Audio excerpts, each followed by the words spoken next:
Familia Católica, Pueblo de Dios, es un gusto poder dirigirme nuevamente hacia ustedes a través de este medio. Estoy utilizando este medio como plataforma para llegar a muchos católicos.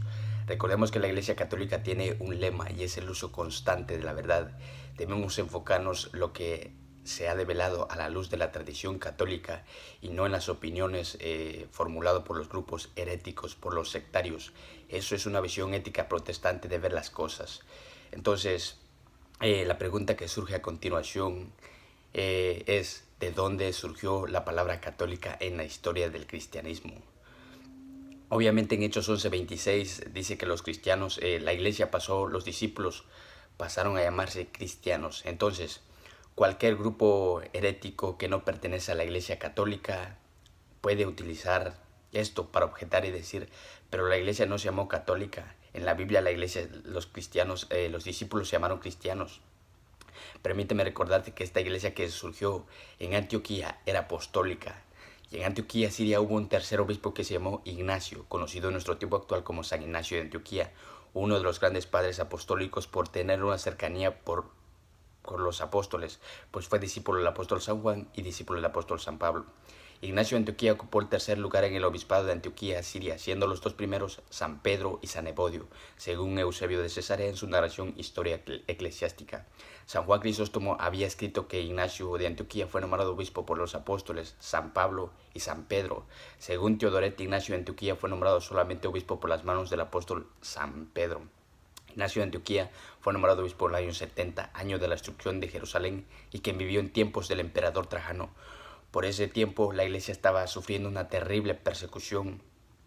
San Ignacio de Antioquía, siendo uno de los principales seguidores de nuestro Señor, sostuvo una conversación con el emperador.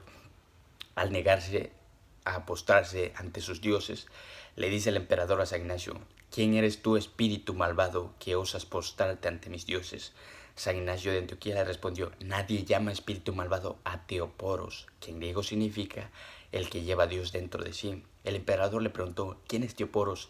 Y San Ignacio le respondió: el que lleva a Dios dentro de sí.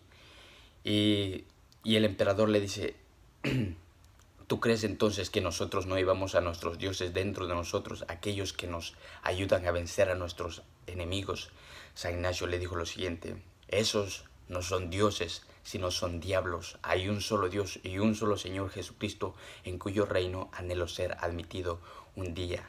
Así que el emperador, molesto, ordenó que deportaran a San Ignacio a Roma para que fuera devorado por las fieras, para servir como espectáculo, como show en el Coliseo. Y mientras iba rumbo a su martirio, después de semanas de camino, San Ignacio les escribió a las iglesias de Asia Menor. Les habló acerca del contenido católico, les habló acerca de la virginidad de María, acerca de la Eucaristía.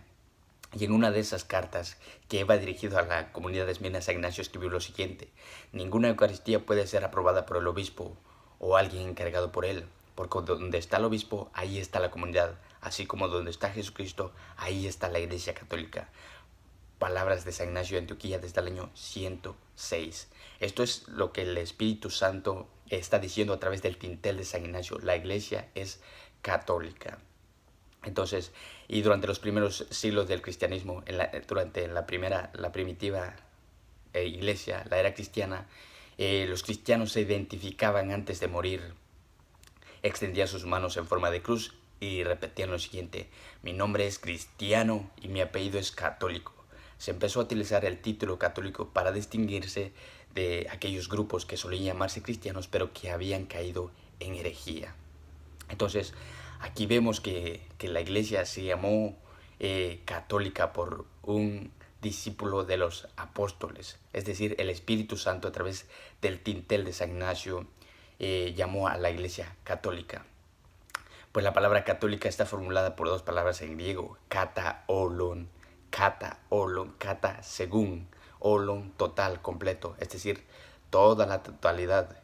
Católica quiere decir universal. Y existen dos textos, vamos a parafrasear, dos textos bíblicos que pueden ayudarnos a entender esta doctrina, que es Marcos 16:16, que dice: vayan por todo el mundo y prediquen el evangelio a toda criatura. Es un solo mensaje universal, una sola iglesia. Y, y aquellos que recibieron la autoridad para anunciar este mensaje fueron 12. La iglesia es apostólica.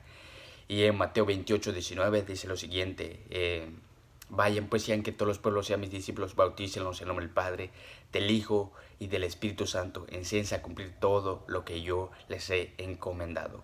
Si notamos el texto de Mateo 28:18 dice lo siguiente: Jesús dice, todo poder, todo, vemos que se va a subrayar 4 veces la palabra todo poder se me ha dado en el cielo y en la tierra. Vayan pues sean que todos los pueblos sean mis discípulos, bautícenlos en el nombre del Padre, del Hijo y del Espíritu Santo. Enséñense a cumplir todo lo que yo les he encomendado. Yo estaré con ustedes todos los días hasta el fin del mundo. 4 veces todo, totalmente universal.